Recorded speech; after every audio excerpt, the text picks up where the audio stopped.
The late Sunday games brought to you by PlaySugarHouse.com. Tuck's Take, I'm David Tuckman. Thanks for joining us. Cincinnati Bengals are in absolute freefall. They're 1-6 in their last 7 against the spread and straight up. Their starting quarterback is on the shelf, their superstar wide receiver is on injured reserve, their coach doesn't have a clue, and their defense is a mess. Not much to like about their situation, huh?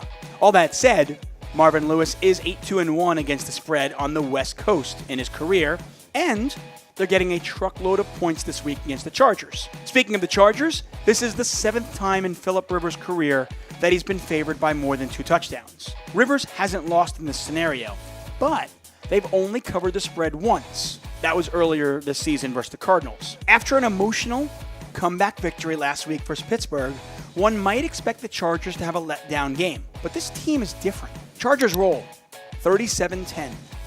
Denver travels to San Francisco in what almost seems like a war of attrition. Both teams just destroyed by injuries. The Denver Broncos are getting hit with the injury bug at the exact wrong time.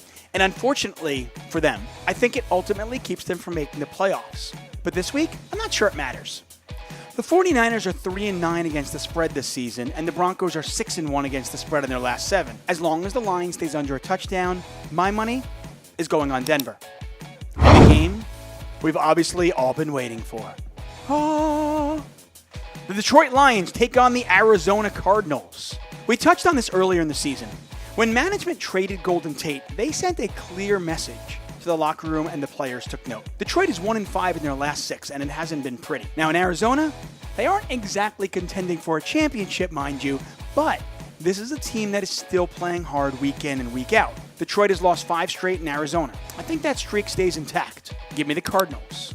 In what could be the most important game of the week, certainly the biggest game of the week, the Eagles travel to Dallas to take on the hated Cowboys. Trash talk, everything. Should be a good one. Philly fans should thank me. Just when I write the Eagles off, they win back-to-back division games to put themselves back in the playoff picture. Behind the hard running of Josh Adams, the offense is starting to find its groove. They've got a real test this week because Dallas's defense has been fantastic. I still can't believe they held New Orleans to 10 points. Now, the schedule makers didn't do Philly any favors here, as the Eagles last played on Monday night and have to go on the road, while Dallas last played on Thursday. That might not seem like much of an advantage, but at this point of the season, giving one team an extra 4 or 5 days to rest and prepare is huge. Dallas, on a 4-game winning streak, has covered the spread in all 4 of those games. The metrics are leaning Dallas's way, but I think this game is going to live up to the hype. It'll be a battle and a game that is ultimately decided by a field goal. Every time it looks like Philly has turned the corner, they disappoint. Am I going to fall for it again? Yep.